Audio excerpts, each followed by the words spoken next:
Astrology podcast as we round out this very important week in the sky. And wow, what a week it has been. We still have another couple of aspects that, of course, we're going to be talking about. I did a longer video version of this, already recorded it, and we did a meditation at the end of it.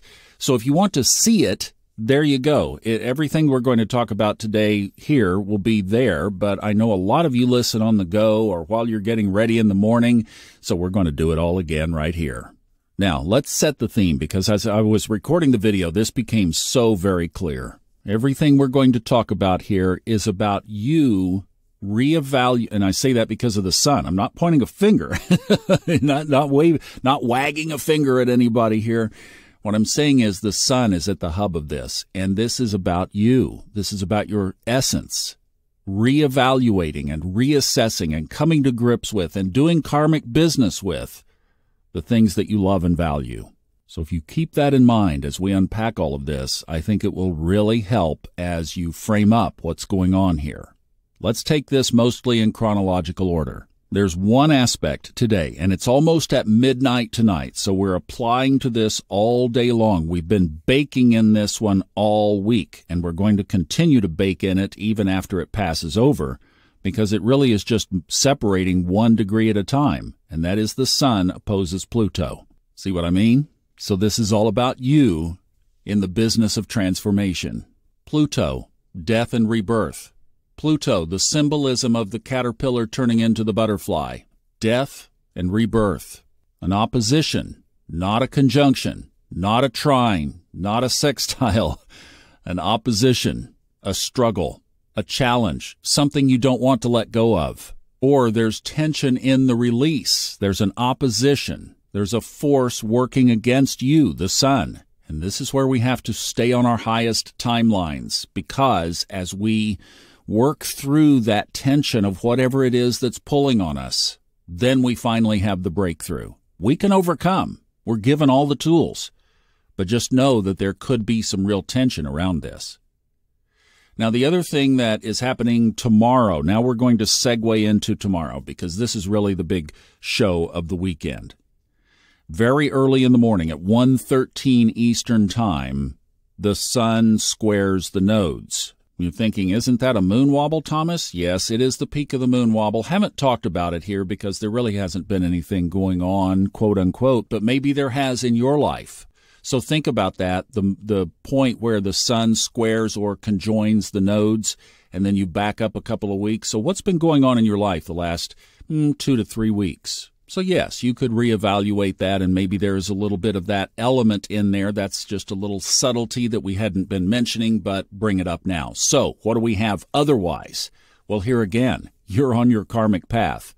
And remember, if we just interpret this as the bending of the nodes, Kathy Allen's interpretation of the sun being square to the nodes of the moon at a bending, that you are talking about something that you are dealing with karmically. If you have any planet square to the nodes of the moon, I have Saturn. It makes that planet a theme in your life. So right now, again, why I said at the beginning, this is all about you doing this work. The work of transformation, Pluto in opposition. The work of getting on your karmic path. We talked about the nodes of the moon. Now the north node is in Aries. So that is that you're willing to fight for yourself. That's the highest timeline of this. And what about the south node in Libra? Well, don't try to be so pacified, peaceful. Let's say Libra is about peace and balance and harmony and all of that, to the point where you become a doormat and let somebody else's agenda run over yours. That's living the lower timeline of the next 18 months. The nodes just change signs, and that's the theme, you standing up for yourself. And that's what this sun at the bending of the nodes of the moon says. Put yourself first. Put your own mask on first. Take care of number one. It's okay. And, you know, we could even extend that into the mundane. We could extend that out into the world. Are we being run over by a bigger system right now? And what may happen is that the whole world becomes too south node in Libra and just rolls over like the proverbial frog on the bathwater on the stove, right? And then boom, all of a sudden it's getting a little hot in here, and it's too late. Don't be that frog. Be aware. And then some are going to be chosen or called to fight a battle. Aries in the North Node in Aries, it's about fighting a war if you need to. All right, we need to roll on. We're going way late here. All right, so now let's talk about Venus retrograde, because that's the big show tomorrow. 9:32 p.m., Venus stations and goes retrograde at 28 degrees Leo. It will trace back until the 3rd of September, where it goes back to 12 degrees, 12 minutes Leo. You like your angel numbers? How about 1212? That's the Venus retrograde path. Now, here's the other interesting thing. Right after that, 9:50 tomorrow night, the sun enters Leo. Now, wait a minute. So what we just said is Venus is moving back from 28 to 12. The sun is moving in from 0 to, aren't they going to collide? Yeah, exactly. What we said at the very beginning. This is about you dealing with the things that are most important to you, because that is how you boil Venus down. Venus rules, quote unquote, love and money. Well, what we love, we value. We also chose who and what we love. Nobody's making you love your child. Nobody's making you love your partner. You get the idea. You chose it. I love my child because it's me, of course, and I love myself. Or do you really? That's the Scorpio in me speaking. Go deep. Examine it. Pluto. Because over the next month, Sun and Venus are moving towards each other. You're moving towards taking a look at everything you value and reassessing it, replanning it, so that by the end of this Venus 6-week retrograde, you will walk out of it valuing the things you really want to value. North Node, South Node. This is all about you.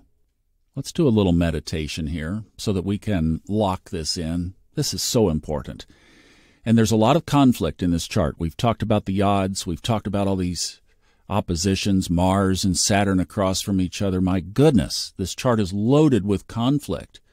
But it's also loaded with multiple opportunities. The trines and the sextiles, where they are, is all about your soul, your value system, what you love, transforming for good. This is high timeline stuff, folks, so I hope you enjoy this. Let's just center in and whatever you're doing, whatever is in the noise of the room or the situation and the environment around you, just try to block out as much as you can. Find peace. Go inside.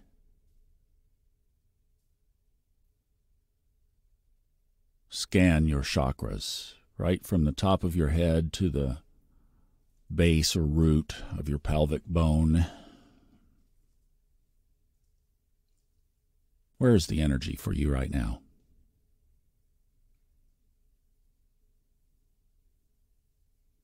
Pinpoint it, because that's where you want to focus right now. Hear through that spot. Feel through that spot. And just for a minute, let it be okay to put you first.